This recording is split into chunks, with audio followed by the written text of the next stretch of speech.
In tonight's Dateline Defense, the complex web of actors in Syria. Today, Russia denied its warplanes carried out strikes on a Syrian hospital supported by Doctors Without Borders. A British human rights group says 9 people were killed.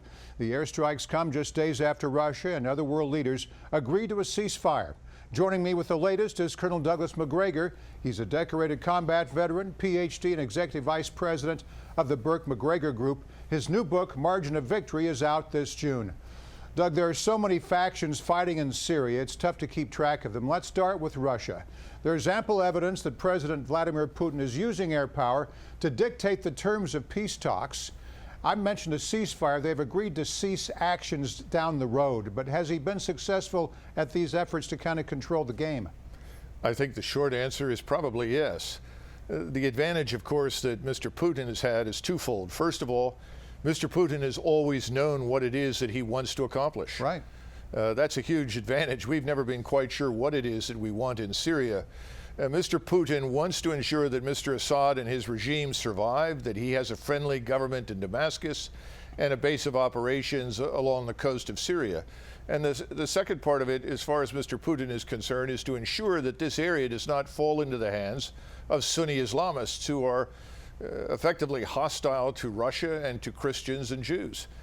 So he's been very successful, and I think if he continues, and of course remember his rules of engagement are very different from ours. He's not concerned about collateral damage. If he continues, yes, he'll be in a position to dictate the outcome. Iran's defense minister is visiting Moscow right now for talks about closer military cooperation.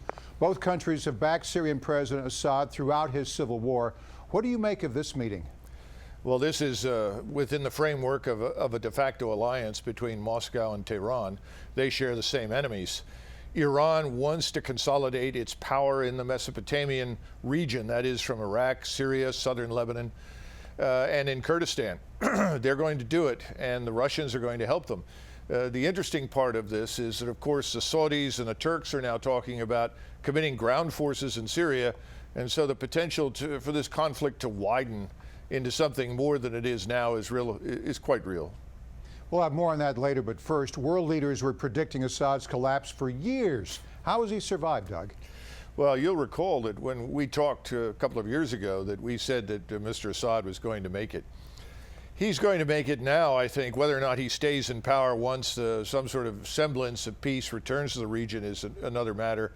But his regime, the control by his faction, if you will, which is composed of Shiites, of Druze, of Christians, Armenians, and others, and Sunnis who are not Islamists, in other words, secular Sunni Muslims, if you will.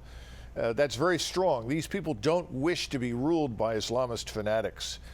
He represents freedom, quite frankly, from that kind of oppressive rule that we see in ISIS. So he is going to survive as long as that coalition that I just described holds firm. All right, so what happens if Russia does not secure more support for the Assad regime? Well, you know, we don't know. I mean, if Russia were to pull out, which seems to me to be extremely unlikely at this point, right, and the Turks were to intervene in a very dramatic way militarily, then Mr. Assad's proverbial goose would be cooked. I don't see that happening. In fact, the thing I worry more about is the Russo-Turkish confrontation. Well, that's what I want to ask you now. Russia and Turkey are increasingly at odds in Syria. Some experts argue Russia is provoking Turkey into efforts to undermine NATO. How could this play out? I mean, I see it, and we've talked about this before.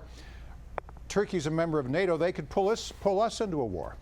Well, the Europeans know privately that Mr. Erdogan has had a hand in herding these so-called Muslim migrants who are all Sunnis out of the Middle East and North Africa and into Europe. Mr. Erdogan is unambiguously anti-Western and anti-Christian. Privately, the Germans, the Austrians, the French, and others are far more favorably disposed to Iran as a result. So that's the first thing. If it came to a direct confrontation, much would depend on us. I think we would be very foolish, frankly, to support the Turks. They are not friendly to us, and neither are the Russians. This is the problem with the old alliance structures that we've talked about before. The old NATO. They don't really apply to us in the way they did 35 or 40 years ago. And the government in Ankara today bears no resemblance to the government that was there 20 or 30 years ago. Now, there's a world power rarely discussed in relation to the Syrian civil war. Where is China in all of this, Doug, and how do they see Russia? You know, that's a critical question that rarely comes up. And if you look at the Chinese, they have worked very closely over the last 20 years with the Russians to essentially alleviate any tensions in the relationship. Territorial disputes have been resolved. And the Chinese, even though they now enjoy a position of dominance from an economic standpoint, have been very careful not to exploit that in a way that would offend the Russians. And then finally, both the Russians and the Chinese share a very dangerous enemy in their minds, and that enemy is Japan. The Russians have been incurably hostile to Japan. Remember, the Russians still control some of Japan's northern islands left over from the Second World War. They have refused under any circumstances to cooperate on that matter and give those islands and the access to the fisheries and the mineral rights there to the Japanese. So the Chinese are very comfortable with the Russians at this point. They don't see them as a threat. Now, this should not be taken to mean that they are in love with each other. This is a marriage of convenience, but it's one that's working, and it's one that we should take note of. Now, the Obama administration and other Western leaders have not wavered in their demand that Assad step down. Is it time to cave in? Are we the key obstacle to relative peace and stability in Syria? I would argue that our interventions over the last 25 years, but particularly over the last 15, have contributed enormously to instability in the region. And we have made these unrealistic demands. Mr. Assad must go. Mr. Assad is evil incarnate. Some of your viewers will recollect that we went through this process with Saddam Hussein. Oh, yeah.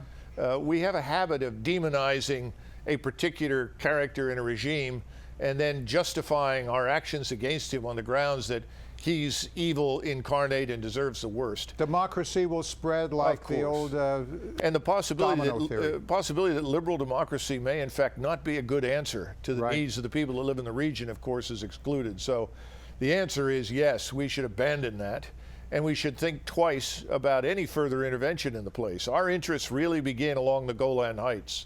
The good news for the Israelis is that at least while the Russians are in Syria, Israel's northern border is very secure.